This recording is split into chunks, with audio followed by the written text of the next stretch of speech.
So this will be my last video for today. I want to give you a scenario. So let's say 1,000 people grow up their whole lives wanting to be a doctor.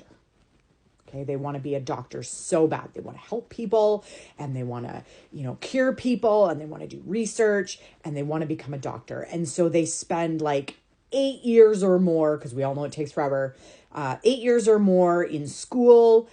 Some of them going through specializations. They spend their whole lives going through school. And at the end of that time period, out of 1,000 people, 2 people decide, oh, you know what? Maybe I shouldn't have gone into medicine. Maybe it's not something that I want to do. Maybe I shouldn't have spent all that money.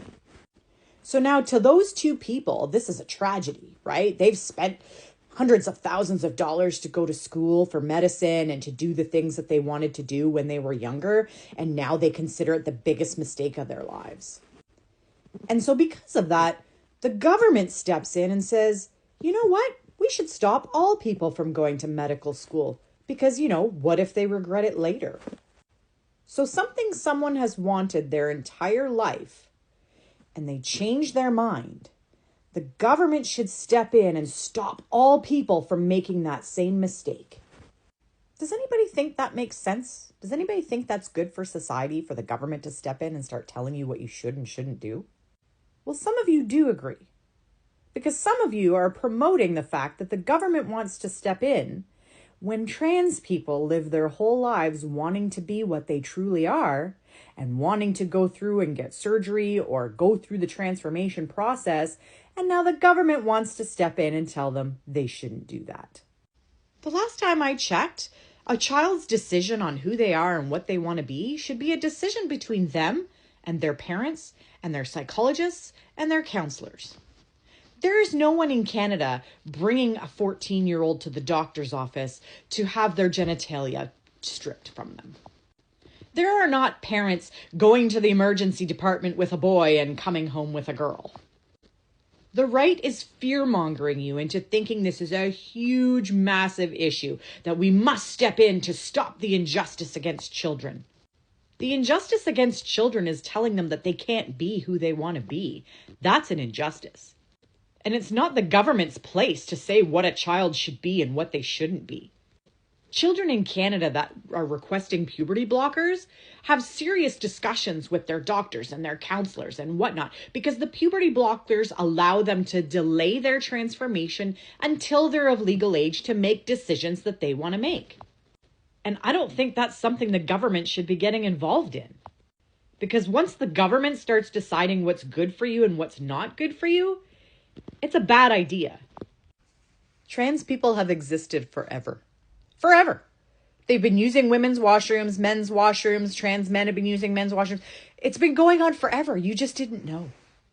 They don't run around with a flag saying, I'm trans and I'm using your bathroom. They don't make a big stink out of it. They just go in there, use the bathroom and leave. It's not a big deal. And it's been going on for a very long time. But suddenly, certain members of conservative parties, both in the United States and in Canada, think that this is a new problem. That these people were just invented and this came out of nowhere and now we need to stop the problem. Why is there a problem about people using the bathroom? Why do you want trans men who have full beards, muscles, tattoos, the whole 9 yards, no difference in viewpoint from a man to another man, and yet now you're going to force them to use the women's washroom? What do you think's going to happen from that?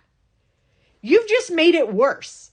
You're actively trying to make it worse, because now if a trans man walks into a women's washroom, how are you going to prove it's because they're trans?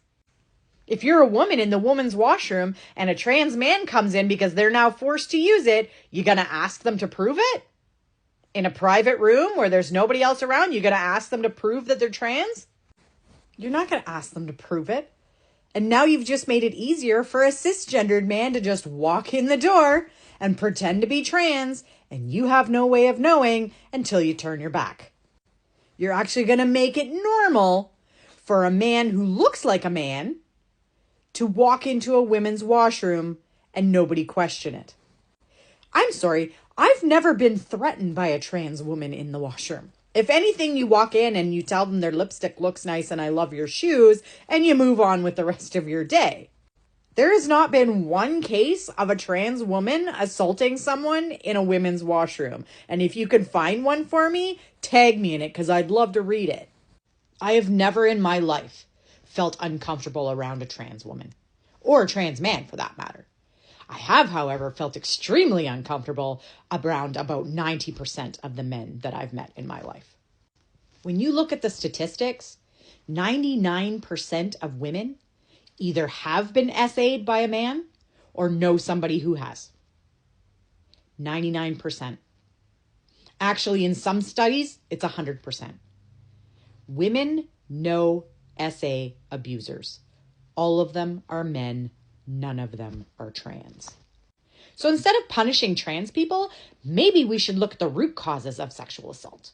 Maybe we should look at the root causes of cisgendered men using excuses to assault women, because now you just gave them a way easier time and a way easier chance to do it by letting them walk straight into the women's washrooms. Your hate for something different than you has now created a bigger problem than you can handle. Maybe stop worrying about what other people are doing and worry about what's going on in your own house.